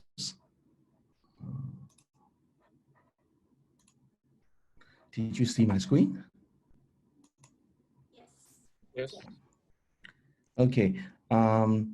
Good evening. I'm Kenny. I'm the head of RegTech Solution. And what I'm talking about today is that about the identity within the financial world. And for the first one, I would like to talk about for the importance of the identity. And my colleague Howard will talk about some kind of actually dealing with the solving on the identity process and also for the procedures. And as you see, for the personal identity, you can make use of different ways. For example, in the left of it, you can say, I'm an anonymous people. I would like to do some kind of features or transactions that don't need to have some kind of authorities right there, just like Bitcoins or the other stuff. And then in the between of that, you can put some kind of fake data, just like fake names, fake Hong Kong ID, or even though your age, something like that. And you can do some kind of Googling, Twitter, Facebook, and also you can make some friends or some kind of opinions that you can have. So in between of that, you can become a kind of people within a digital world. However, you are not the real person. And then if we put more and more identity on that, eventually, for example, when we are doing some kind of Amazon, to buying some stuff, or even though to do some kind of transaction, you have to put some of your identity right there, just like your credit cards, your name, or even your email address in order to get the order, something like that. And for the most of the thing, just like when you go on the right of it, for example, within the bank, you have to use some kind of what we so-called a KYC, or even though in an onboarding. And then once for the onboarding, you can provide, the bank can provide different kinds of services. You can do it online, you can do it within the branches, something like that. So if that is the case, just like the digital world we have right now, we can do some kind of buying some of the loans, or even though you can have a credit card function, something like that. And also from the government sector, if we need to do a government issuing within the digital world, we have to provide the most important items that we can have. For example, just like the ID card, and also for the address or another stuff that we can provide it. So you can see if you have increased the assurance level of the identity, then we can provide different kinds of services to the customer side. So this is a kind of overview on why the importance of that identity. And also that we have a kind of mirror side, just like we provide the identity out, and at the same time we can, from the institution perspective, they can also protect against us, just like they can keep track on what we are doing right now, what kind of threats that we can have, and then we can have a more protection right there. Okay, if we want to do it like this, eventually you will see they have two different ways. In the past, we have to go for a face-to-face account opening, just like I have to go to the branch, and then I have to present for a Hong Kong ID, and then I will present some kind of address proof. And then from the branch perspective, the teller or even the customer service executive right there, we have to review and to see, is it a real person that you have presented, and then to check on the address and also some kind of information that you have provided. After that, we can do a kind of signature within the application. And from the bank perspective, they have to do some kind of processes within the banking portal. So the account is opened there. So that will be a kind of most manual process, but from the day-to-day and also from the what we so-called digital banking sector, we would like to present a kind of seamless experiences to the customer. So that's why we'll go for a kind of remote account opening, just like the one in the left. You can see we can use a mobile phone or even a internet banking to apply for the account. And then within that, we can provide a solution like what we so-called IDNV. IDNV means like I have to take a ID card, which is the front and the back, just like for the Hong Kong ID. And then within that, we will do some kind of OCR and also have a checking if it is real or not. And then we will go for selfie. The selfie, just like we have to double check within the photo inside the ID card, and we can provide for that. And also after that, we will do some kind of AML checking and also some of the transaction monitoring. This is a kind of background check or something like that to protect against for the customer.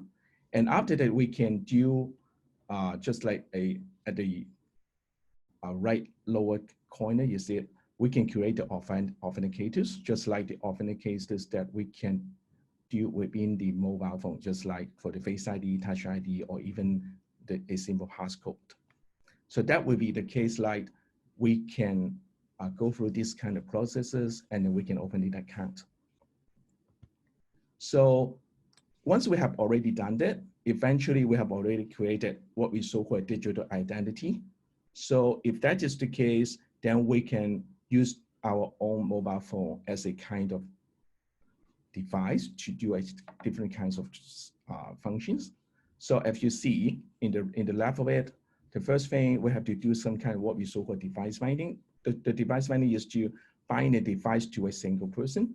So you don't need to worry about, is there any enormous people that can use your account, something like that. And then at the same time, I will use the Touch ID or Face ID or even the password to do a kind of what we saw as second factor, because in Hong Kong MA perspective, we have to do a kind of at least one factor for the login, but from what we can do for more secure, we can do it as second factor, which is two-factor authentications. And after that, during the transaction or during the login, we can do some kind of monitoring, just like the anti-monitoring laundering, the transaction scoring, and also some kind of cybersecurity scoring.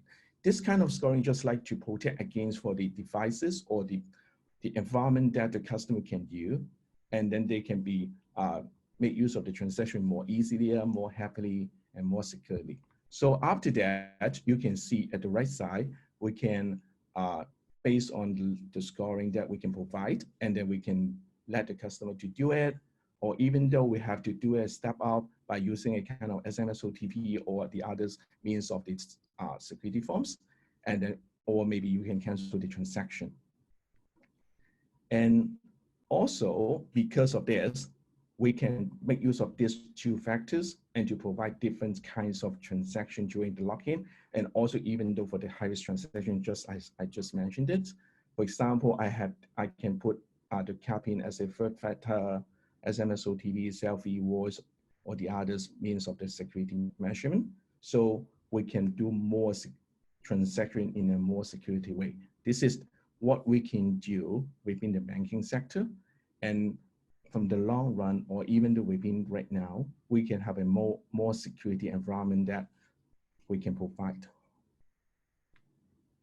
Okay, I will pass to Howard, and he will talk about for this, for the identity issues. Hi everyone. Okay, let's see whether is the screen is showing. Yes. Thanks. Glad to be here. I'm actually a graduate of computer engineering of CUHK, so happy to speak to my fellow CUHK alumni or students. Let's go straight into the topic. So Kenny has spoken about digital identity and how we manage it and what do we use with the bank. So basically for us forms, we co-create with banks on a lot of RegTech solutions. We basically work with them and other solution providers to help them build the protection that they need for themselves and their customers. And we just recently helped a virtual bank to establish the identity management, anti-money laundering, and anti-fraud capability. So why do we do all these, and what are we actually dealing with? So you might have questions in your mind asking, so all these advanced technology, including those that mentioned by Patrick, Kelvin, and Simon, why do we need all these? So just to serve customers, giving better customer experience? Let's look at these. So what do you think the financial institutions are trying to protect? Simply, one thing you might have in your mind straight is money, your hard-earned money. People put money in the banks, and obviously in the past they used like this heavy steel safe to keep the money safe, but now we're in a digital world, and like Simon mentioned, the digital asset age is coming. Obviously, we need a lot more sophisticated technical tools to give us better protection. And more importantly, is about you. It's not just the money. As you know, or as you have seen from Kenny's presentation, other people can pretend to be you. So being able to tell the real person from the fake ones, it's very important. And there are some people in our society, that's also my personal experience when I was the customer due diligence head in one of the banks in Hong Kong. A lot of customers were complaining, why do you need to know so much about me given I've bank with you for many years? It's not just about us. I'll cover that in the next slide. And I'm giving a few examples here. It may look regular or look simple to many of us, but it's not as such when you are in the position of a financial institution.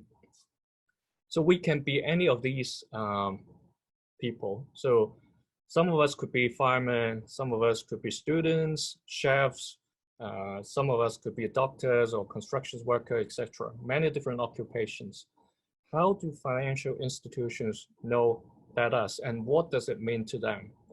So among these occupations, financial institutions usually look into these areas.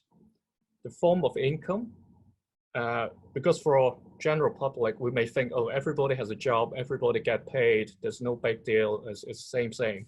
But for financial institutions, these can be different. So form of income could mean you could get paid in cash, or you could get paid in a check, or in the form of account transfer. So it differs according to the nature of occupation you're having. The next one is the level of income. So if you tell me you are a student and you're making $1 million Hong Kong dollars a month, I would be very interested to know what your income, where your income is coming from. You would be, maybe you're a famous KOL, or you're running a very successful online business. And the third one, I just touched on the source of income. Say, if you tell me you're working for ABC restaurant, but then I see money deposited into your account, it's from a DEF trading company. Maybe you just forgot to tell me you have a side job, or for some people, they may try to hide some of the income. It could be a form of tax evasion. So there could be a lot of different scenarios in the world for the financial institutions. Finally, the frequency of income. So similar to what I have talked about, for different jobs, some people are paid daily, some people weekly, some people monthly. So if your account activity is different from how the bank knows you as a customer, they may ask you for more information. And you would ask, these are all my money. Why do I have to tell so much? Is my privacy? A lot of people are very, especially Asia, they're very concerned about their privacy and not very willing to share too much information, especially about their wealth and how they gather their wealth. So that's where we come to. It's not only about us, it's also about our society and the people around us. I'm putting here a few examples that you might have come across.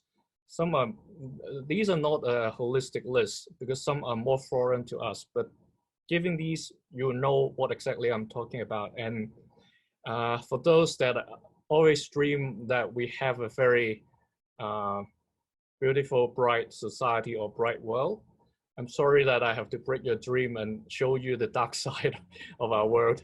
So drugs, we all know there are drug dealers in different parts of the world, and they're causing trouble to a lot of people, and not only the people that are taking drugs themselves, but also the society, the people living around them, the medical system, etc. Next is wildlife, illegal wildlife trading. So you might have heard on the news or saw on TV, illegal hunting activities or selling of tusks or skins of animals. And finally, human trafficking. So I'll get to this in more detail in the next slide. So these are very serious crimes around the world that are still happening day to day. It's not just news, but it's happening daily. So by providing information about how we get at our wealth, we are actually helping financial institutions to differentiate the good people against the bad ones. So imagine everybody is putting money into the bank, but if we don't provide information, the bank or other financial institutions like insurance or securities company, they have no way to know who are the good guys, who are the bad guys. FATF. Simon has mentioned this organization as well. It was founded by the G7 about 30 years ago. It's still running with 39 members nowadays. So what does it say? How big the problem it is? In a paper issued by United Nations in 2009, the problem of money laundering is actually about 3.6% of global GDP, around 1.6 trillion US dollars. So it's a huge sum. And then let's come to more recent. The paper was issued in 2009. So you would ask, what about now? This paper issued by the Institute of International Finance and Deloitte. Basically, the problem remains more or less similar. The scale is still around 2 to 5% global GDP. And just in Europe alone, it's up to 1.8 trillion euro.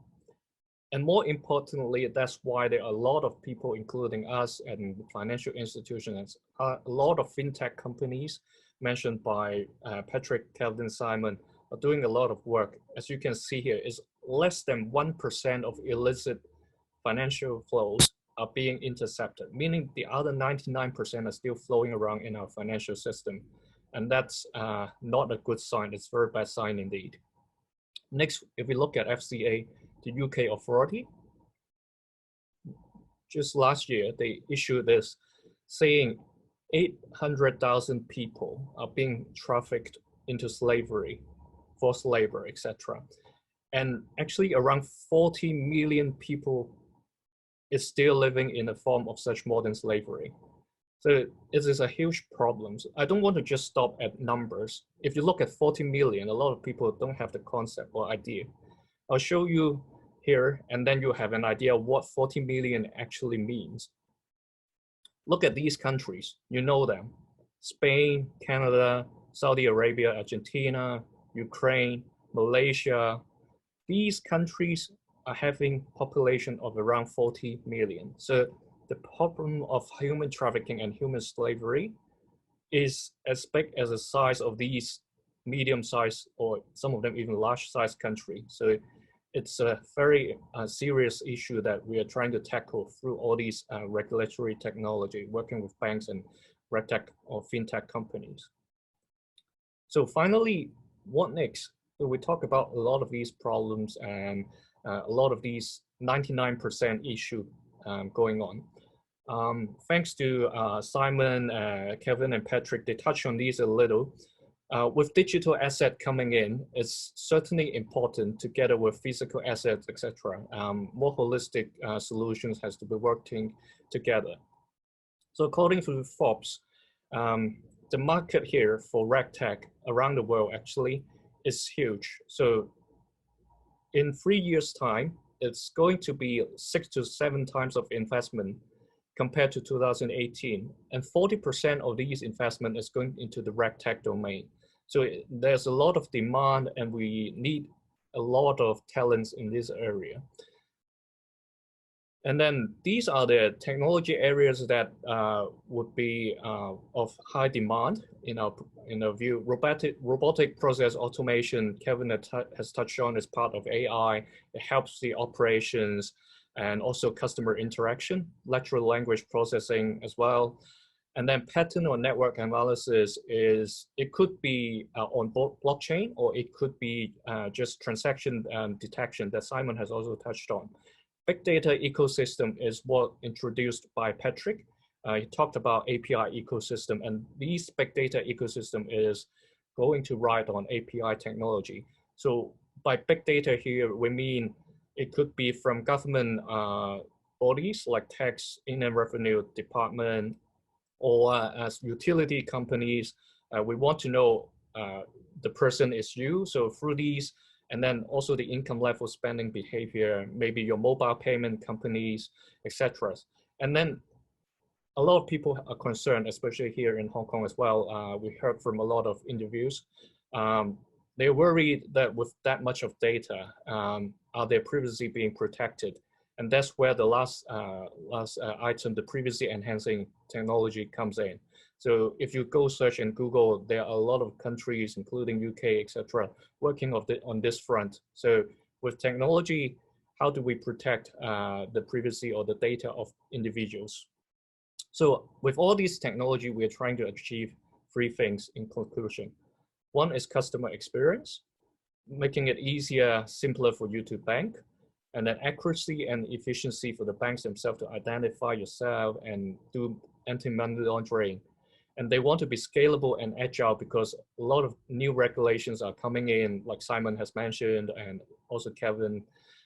So these are all very important, and we all have a role to play. And feel free to join us, everybody, and make fintech great. Thank you. Thank you, Kenny and Howard. So thanks for your sharing about the RegTech. So let's move on to the Q&A section. Actually, we got some questions from the audience as well as our chairman. First of all, we got a question for Simon. So as you mentioned that HKMA issued a white paper in 2016 and 2017, but in fact, no more guidance on the blockchain development in Hong Kong. So how do you see the development of blockchain in Hong Kong? Yeah.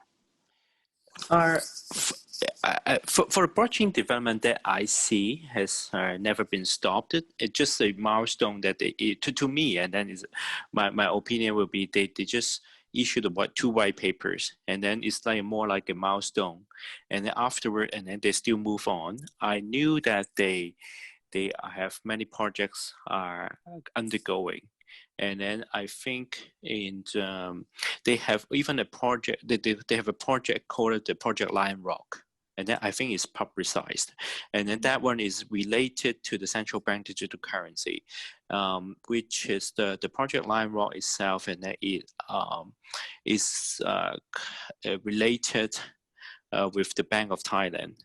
And then for the Hong Kong counterpart is called a Zhong An Bank. I knew someone was working on this aspect. And then they have done this project. They have finished it.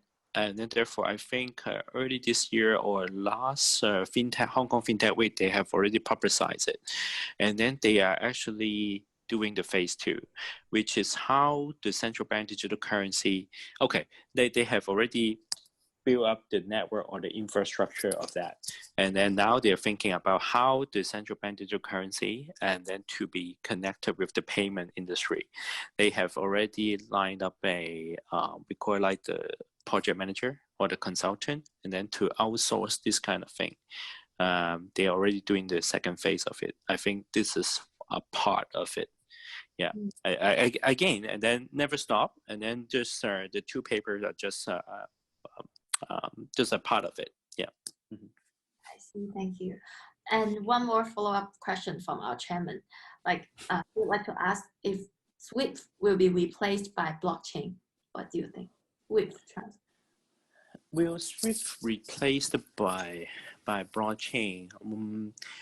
I foresee that it depends on the timing. In the short future, say 5 or 10 years of time, probably not yet, but maybe beyond 10 years, maybe. Yeah, I would say. Yeah. Mm-hmm.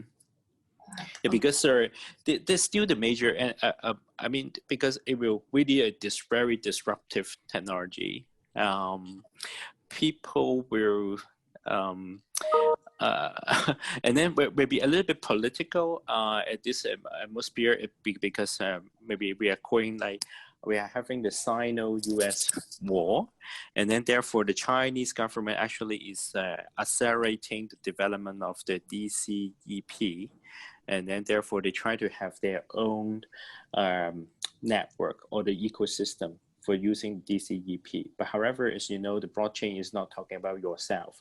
It must be shared among the others, and then who will join your network is another problem. And then definitely people were talking about like Russia and even the other so-called sanctioned country by the US, because, okay, we guys have to be united because we are being pressed, I would say suppressed by the US. And then therefore we should be united to be against the US and then the totalitarianism, whatever, and then those kind of things. But it will take some time for that. And then, I see. So it's not just a technical problem. It's a not at all. Not really a simple technical or financial banking and problem, and then much bigger than that. Yeah. Mm-hmm. Okay, I see. So we got a question for Kelvin. It's from our chairman. So you know he's working in the fund industry. So he would like to ask more about AI. Like you know that different investment advisors, they got different like opinion and advice for investment. So how can AI help to improve that and also to improve the accuracy of prediction or yeah, something like that? What's your opinion? Yeah, great question. I think in fund management, you know, there are many different disciplines, and with AI, it's able to provide options to investors on controlling which discipline you wish to focus on. So a lot of time, for example, in the hedge fund industry, it's usually not transparent because everyone has their own secret sauce, their own way of making tons of money. So what you're buying is the brand, is the unique technique of that individual, and perhaps also, you know, some secret formula behind that hedge fund. But what AI can do is empower you to pick your own, you know, strategy. So for example, in robo advisory, you can focus on different strategies, growth, fundamental, or even more. You know, it's limitless. I think this is what we call multi-factor investing.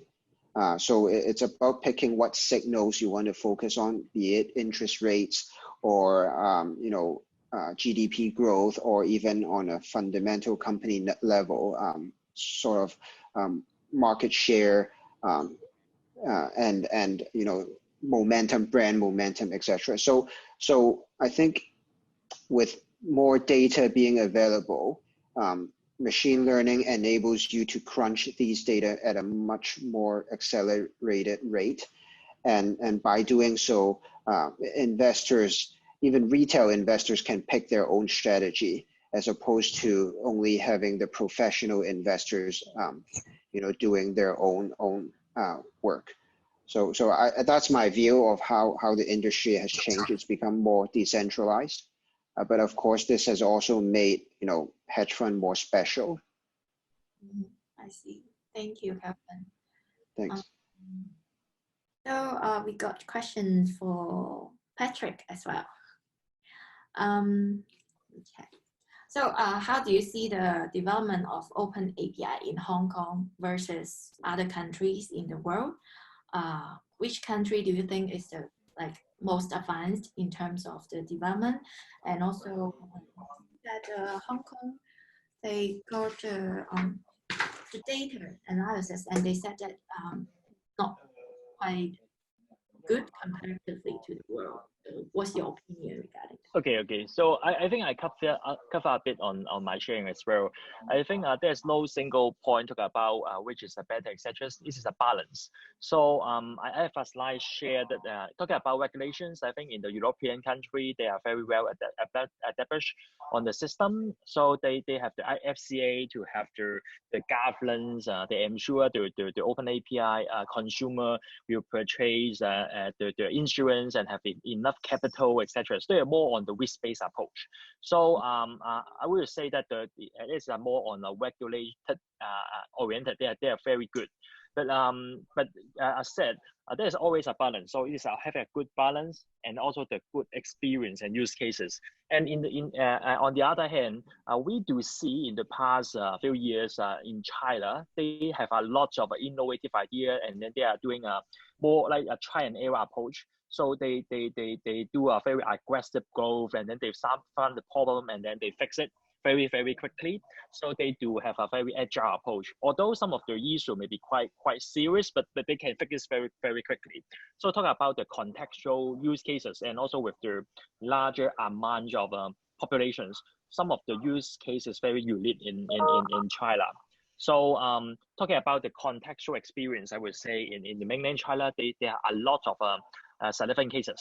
So, but as I also share, these two, I would say these two regions is trying to fix their own problem. Just like in China, they are trying to fix their regulations, having more governance, etc. They are trying to step back a bit on some terrible, maybe too aggressive use cases. While in the European, they are trying to review and then relax more on the regulations. So they are actually trying to crossing together.